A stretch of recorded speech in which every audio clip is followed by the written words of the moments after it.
Good morning, all. The topic of my lecture is Preventive and Interceptive Orthodontics. I am Dr. Anant Gopal Nigam, and I will be giving a detailed view about what types of preventive and orthodontics procedures we are going to follow when we are dealing with children who are having developing dentofacial complex. Now, as we all know, when we are dealing with children, we are dealing with a growing body. There are many features, there are many things that happen during the growth of the child, which if left uncorrected, then they will result into proper malocclusion at the later stages of life. So we will be dealing about preventive procedures and interceptive procedures, which we can undertake when we are dealing with a child of age, say 3 to 12 years of age or 14 years of age. Now, what is the definition of preventive orthodontics? It was defined by Mr. Graeber in the year 1966 as the action taken to preserve the integrity of what appears to be a normal occlusion at a specific time. This was a definition that was given back in 1966. Mr. Profit and Mr. Ackerman in the year 1980 has defined the same thing, preventive orthodontics, as the prevention of potential interference with occlusal development. What is the definition of interceptive orthodontics? Similarly, it is defined as the phase of the science and art of orthodontics employed to recognize and eliminate potential irregularities and malpositions in the developing dentofacial complex. Now, the difference between the two is that basically it is a timing when we are correcting that particular problem in the developing dentofacial complex. If we are correcting that, if we are trying to prevent that particular problem, then it comes under the heading of preventive orthodontic procedures. And when that problem has already started to manifest itself, and then we are trying to intercept it, then we call it as interceptive orthodontic procedures. So, actually, preventive orthodontic procedures are undertaken in the anticipation of development of a problem. We are anticipating that this problem can occur later on, and we are taking some preventive procedures well in advance so that that problem doesn't occur. And interceptive procedures are those procedures that are undertaken when the problem has already started to manifest itself. Now, these are some of the procedures that we undertake in preventive orthodontics. Like, first is parent and patient education, caries control, care of deciduous dentition, management of ankylosed tooth or root stumps, maintenance of quadrant tooth-wise shedding timetable, prevention of oral habits, correction of occlusal equilibrium, extraction of supernumerary teeth, root stumps or retained deciduous teeth, space maintenance, management of abnormal frenal attachments like management of soft tissue, and prevention of damage to occlusion by Milwaukee brace wear damage. So these are the basic procedures which we undertake in preventive orthodontics. Now we will, sometimes we get confused that how can a preventive orthodontics be related to patient and parent education. Now that is the most important thing, because caries control, that is in children, if they are not knowing what harm the proximal caries can do to their developing dentition, that thing results into later on into improper orthodontics. Now, proximal caries, whenever there is a gross proximal caries, we can say that the teeth have the tendency to move into the mesial direction whenever there is any space available mesial to that tooth. So as a result, whenever there is proximal caries, so there is reduction in the mesiodistal dimension of the tooth, ultimately resulting into mesial migration of the tooth that is posterior to that tooth, producing sort of malocclusion. So caries control is the most important thing that should be educated to the children as well as to the parents, so that they don't fall into trouble of producing orthodontic problems later on. So patient and parent education means regarding diet, how to take a good balanced diet that is helpful for the children, that is helpful for the teeth as well as for proper growth. And similarly to the parents, even before the birth of the child has taken place, the mother should take a proper diet so that she is delivering a very healthy baby. So all these things are related to the diet, and so in that case patient and parent education is very important, and it is a very important procedure that we follow in preventive orthodontics. Parental counseling, they should be knowing how to take care of the oral area of the teeth, of the gums, of the soft tissues, and so that they don't get that trouble of malaligned teeth later on. Now, care of deciduous dentition. How do we take care of deciduous dentition? Whenever there is any caries initiation in any particular tooth, should be prevention and timely restoration of the carious teeth. All efforts should be done to maintain and to prevent early loss of deciduous teeth, because as we all know that the deciduous teeth are the natural space maintainers. So every effort should be made to maintain the integrity of the deciduous tooth in the dentition, in the deciduous dentition, and implement of simple preventive orthodontic procedures like application of topical fluorides, patent fissure sealants, etc. These are the 2 or 3 procedures which, if done properly, we can provide a proper care to the developing deciduous dentition. Then extraction of supernumerary teeth. Now what happens is, supernumerary teeth are occasional occurrences in the oral cavity of some children, and these supplemental or supernumerary teeth can interfere with the eruption of nearby normal teeth. They can push them into an abnormal position, ultimately producing malocclusion. So they should be identified and extracted as soon as possible before they can cause any displacement of other teeth. Eliminating occlusal interferences. It is a very, very important step in preventive orthodontics procedures. Whenever there are high points, abnormal wear facets on the deciduous teeth or in the mixed dentition in the permanent teeth as well, if there are high restorations, then they can cause deviations in the mandibular path of closure, and they can also predispose the child to the habit of bruxism. So these things should be dealt as early as possible, because we know that this mandible is a very unique bone in the body. It is a hinge type bone which is attached to the maxilla bilaterally, and one end of this bone is free. So any damage or any defect in the you can say condyle can produce defect in the developing occlusion, and similarly any defect or any abnormality or any interference in the developing deciduous dentition can affect the growth process of condyle of the maxilla, of the mandible. So these lead to deviations in the mandibular path of closure and also predispose the patient to the habit of bruxism, and these should be detected with the use of articulating paper, and these premature contacts should be removed by selective grinding as early as possible. Then maintenance of tooth shedding timetable. This is a very important step. There should not be more than 3 months between the shedding of deciduous and eruption of permanent teeth. Say if on one side of your maxilla or of your mandible there is a early loss of a deciduous tooth, then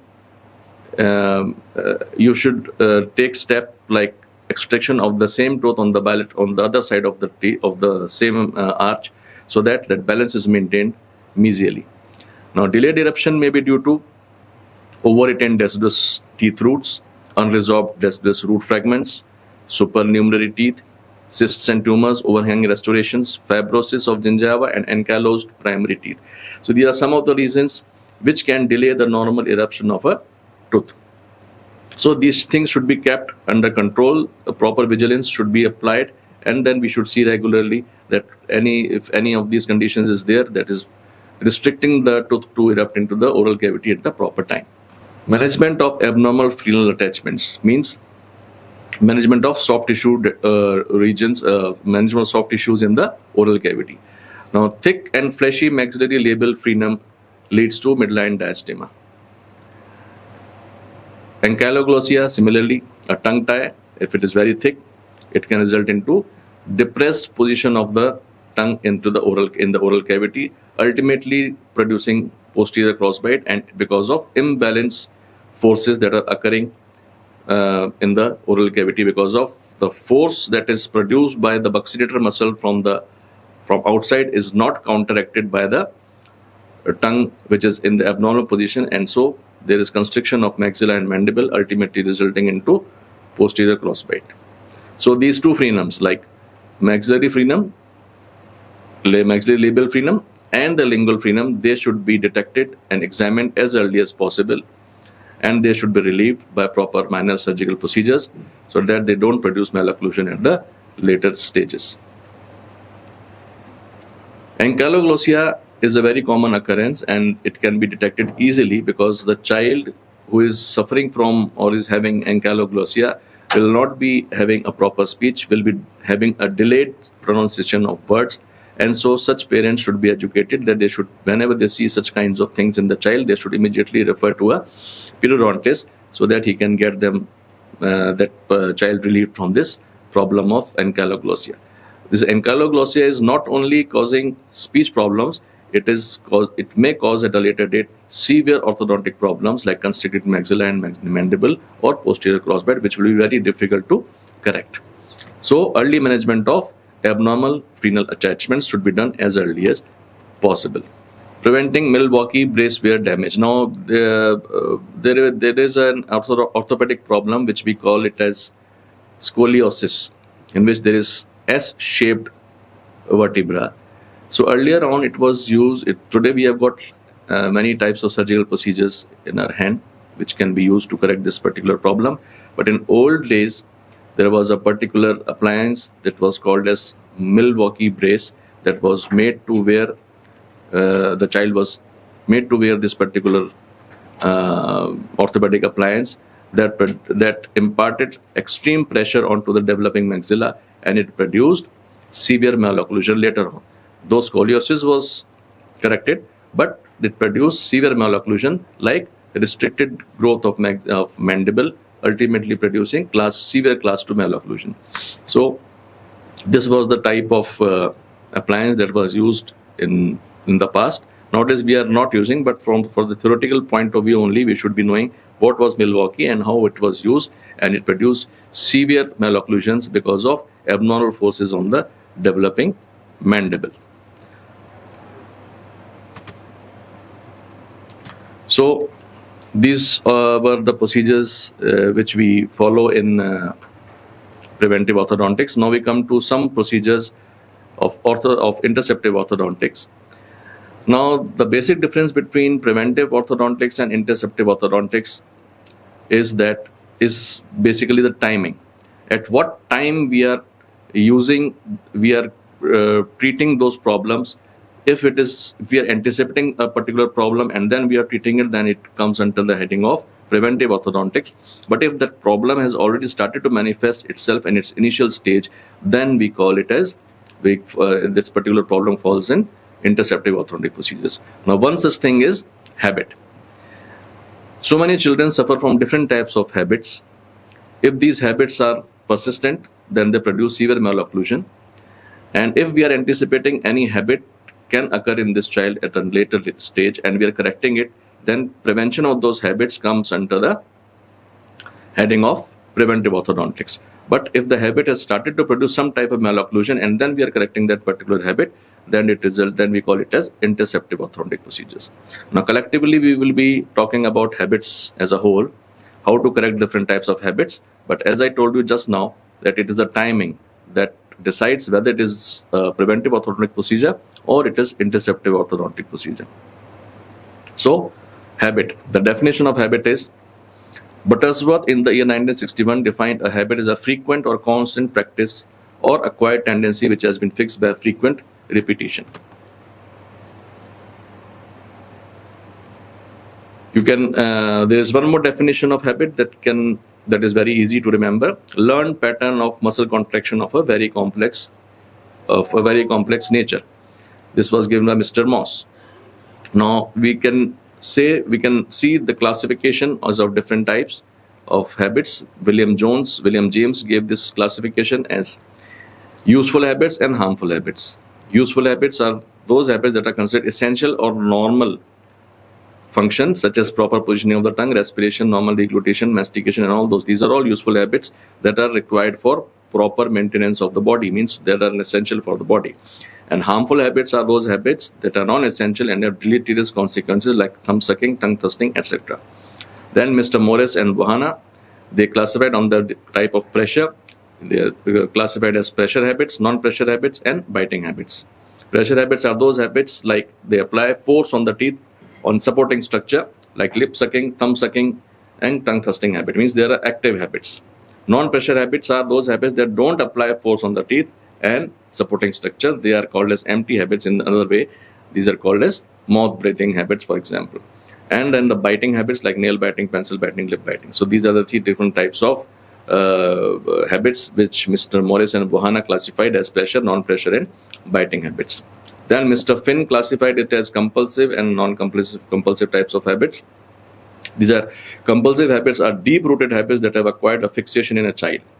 A child tends to suffer increased anxiety when attempt is made to correct these habits. So these are compulsive habits, means the child is compelled to perform this habit because of his anxiety. And non-compulsive habits are those habits that are easily learned and dropped as the child matures, means they don't have a deep seating in the psychology of the child. Clean classified as empty or unintentional habits, and meaningful and intentional habits. Empty or unintentional habits are those habits which are not associated with deep-rooted psychological pattern, as discussed, as just told before. And meaningful and intentional habits are those habits that have some psychological bearing, means they are difficult to be corrected or left. Now, oral habits are children acquire may either be temporarily or permanently be harmful to the dental occlusion or to the supporting structures, and these things depends upon three things like intensity, duration, and frequency. Intensity is that how much pressure that child is applying during the practicing that particular habit, the force. Duration is how much time, how many years or how many months this habit is being practiced by this particular child. And frequency is how many times in a day this particular child is practicing this particular habit. So these three things, they decide the deleterious effect of how much effect this habit is going to make on the development dentofacial complex of the child. So all these factors together should be considered whenever we are dealing with a correction or prevention of a particular habit. Now these are some of the deleterious oral habits which we commonly encounter. The first is thumb sucking, very commonly seen, or finger sucking. Then there is tongue thrusting habit, mouth breathing habit, again a very common habit, lip habits, nail biting, and bruxism. These are some of the habits which we will be discussing in later lectures.